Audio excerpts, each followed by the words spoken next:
Easter. Right. And they were down there, and, you know, he was talking about wishing he could see her, and I was like, well, hell, why don't we just surprise her? And,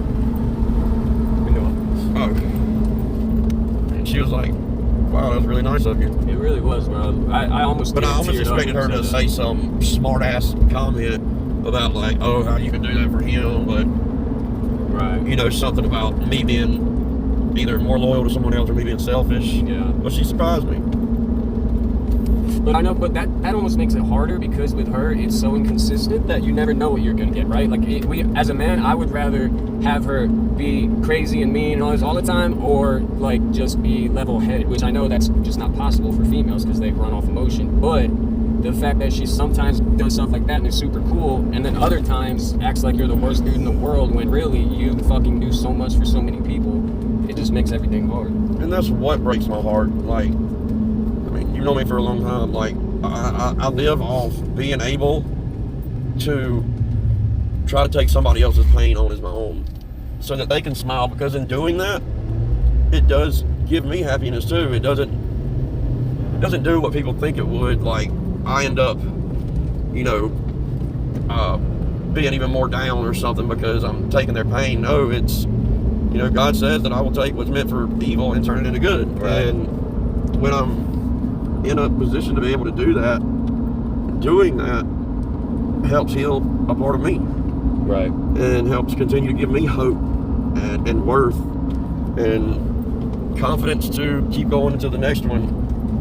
And I'm in a position to help someone else. And that's what kills me about Kayla. See, with me and Lisa, we didn't notice it at the time, but even though I was fresh out of prison, I was able, while I was there, to seek and find my self-worth and self-confidence and start my journey of my healing. Mm-hmm. And I was able to, even when she was mean and hateful out of a defense mechanism she had created from her own pain and damage, I was able to love her through that. And by doing that, I stayed longer than I probably should have, because I was willing to take pain to make sure that she didn't go to someone that was going to cause her even more pain. But it didn't really get physical a lot with her, right? Like, she never beat on, I mean, I know it's like a couple times, right? But it was never... No, just one time she smacked me because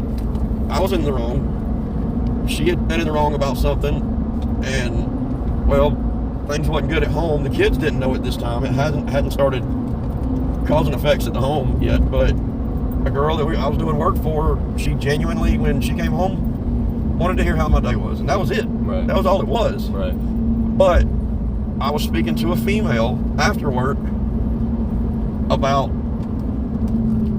my day rather than speaking to my wife about it. Right, and that's understandable. That's not right. That's why I stood there and accepted it, because I deserved it. Right.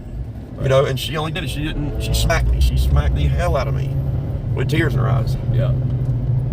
Yeah. See, with Abby... And then she grabbed me and held me when we laid down, because it made her feel terrible to cause me pain. And that, okay, that's like the biggest disconnect. So dude, the first time, actually before we were even married, we were dating. It happened one time, and I convinced myself that it was just a fluke, right? That's not who she is. It's not gonna happen. And we were in her car driving. I don't even remember what it was over, but it was, she hit me, and I made her pull over. I got out, and Eric, who did all my tattoos, he came and picked me up. Now, when we were married, bro, once she was able to stay home and I was making great money and this, when it got bad, bro, it got to where I'd walk in the house, she would literally create a situation or something that never even happened, and then tell me I was lying about it, and then jump. And when I say jump on me, bro, I mean, like, when she blacks out, sees red, doesn't know what she's doing, and just wails, bro. I mean, swinging both hands, boom, boom, getting as many in as she could, trying to get me to hit her, and I never would, bro. The only thing I ever did was put her in the bear hug.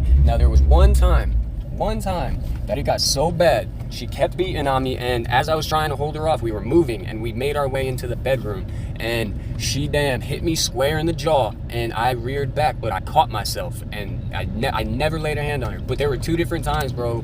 It got really bad. I threw her in the bear hug, And then afterwards, like, she had one little bruise on her arm, and I don't know how, but she had a little mark on her neck somehow, just from in the middle of it, whatever.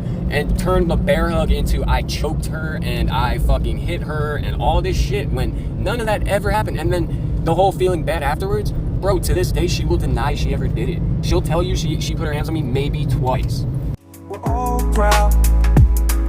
So fathers united through thick and through thin. With love in our hearts, we always will win. Different struggles, but the